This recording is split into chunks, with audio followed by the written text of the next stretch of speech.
The Biden administration has been working overtime to sell the American people a fantasy.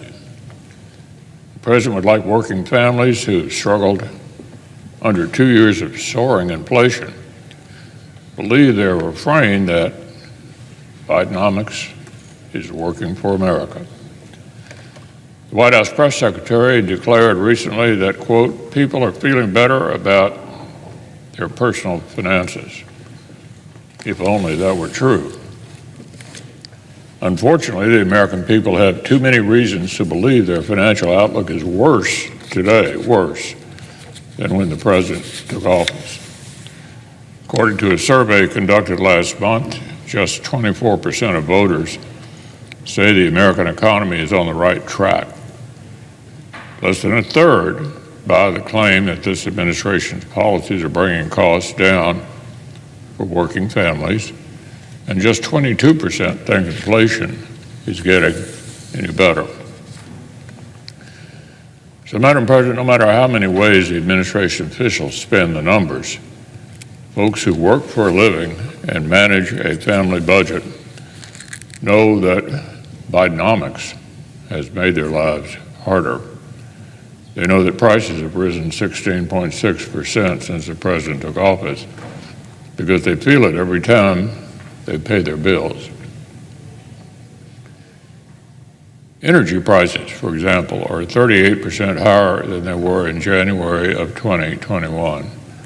Groceries are 20% more expensive.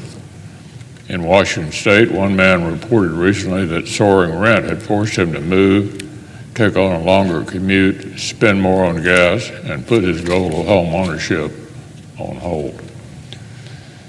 In Illinois, one woman told a reporter recently she had paid $90 for groceries that would feed her family of 3 for 3 days and might have to start visiting food pantries.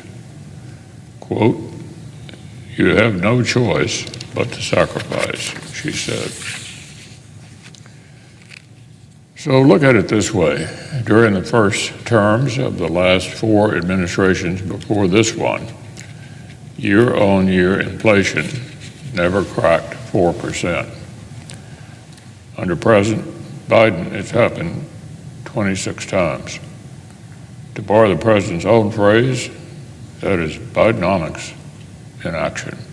Good afternoon, friends. Did you know that the Biden administration has made billions of dollars available for households to claim? New rebate checks are expected to go out this year to many low-income families. Through this new program, you may save up to $14,000. My dearest friends, please make sure that you watch until the end of this video to find out more about these payments. Also, this coming Friday, I will be announcing more winners for the Walmart gift card giveaway.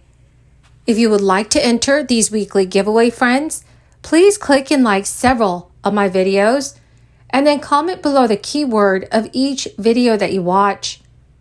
The more videos that you watch and then comment on, friends, the greater your chances of winning the giveaways. The Department of Energy just announced that it's accepting applications from states and territories. This would be for $8.5 billion in rebate programs for upgrades in homes. The goal is to lower energy bills and increase energy efficiency. The rebate for items including insulation, heat pumps, and efficient appliances will be available to consumers after states and territories apply for and receive funds from the department. The 2 rebate programs were funded by President Biden's Inflation Reduction Act that fellow Democrats in Congress passed last year without a single Republican vote. The department has said that the rebate programs will save up to $1 billion a year in energy costs and support about 50,000 jobs in construction, manufacturing, and other businesses. David Turk, the Deputy U.S. Energy Secretary, has told reporters, "We expect these rebates will start to be available to consumers in some states as early as the end of this year and continuing on a rolling basis in 2024.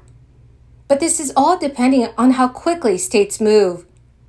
So when asked whether he was concerned that some states with Republican governors would decline to apply for the funds, he said the administration hopes that all lawmakers across the country would see it in their interests to benefit from the program. The Home Efficiency Rebates Program offers $4.3 billion in formula grants to state energy offices. The Home Electrification and Appliance Rebates Program offers $4.27 billion to states to reduce the cost of efficient electric technologies. The Deputy U.S. Energy Secretary also stated that low-income families could save up to $14,000 with the rebates on purchases that will increase energy efficiency. Consumers receiving the rebates will also not be required to report the value of them as income. The National Highway Traffic Safety Administration proposed stricter fuel economy standards this week to hasten the transition to electric vehicles. Automakers will be required to improve the average mileage of passenger cars that are sold between 2027 and 2032 by at least 2%, and the average mileage of light trucks by 4%. So in order to achieve the average fuel economy of 58 miles per gallon by the year 2032, roughly 2/3 of the new cars automakers would have to be electric. According to the Transportation Secretary Pete Buttigieg, he recently said, "Better vehicle fuel efficiency means more money in Americans' pockets and stronger energy security for the entire nation." The Biden administration is affecting new auto sales from two separate angles.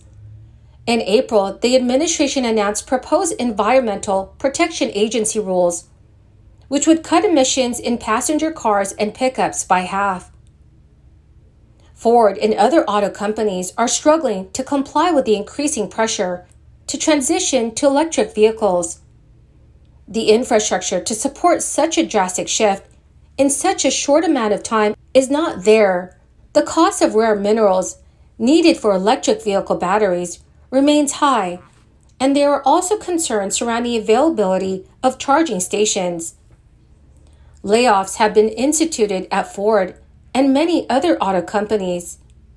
Republicans quickly opposed the proposed fuel economy rules, just as they have the emission standards, with Senator Ted Cruz calling the Department of Transportation rules part of the continuing war on affordable gas-powered cars and trucks. Some legal experts speculate that the administration is recognizing one set of proposed rules might be struck down in court.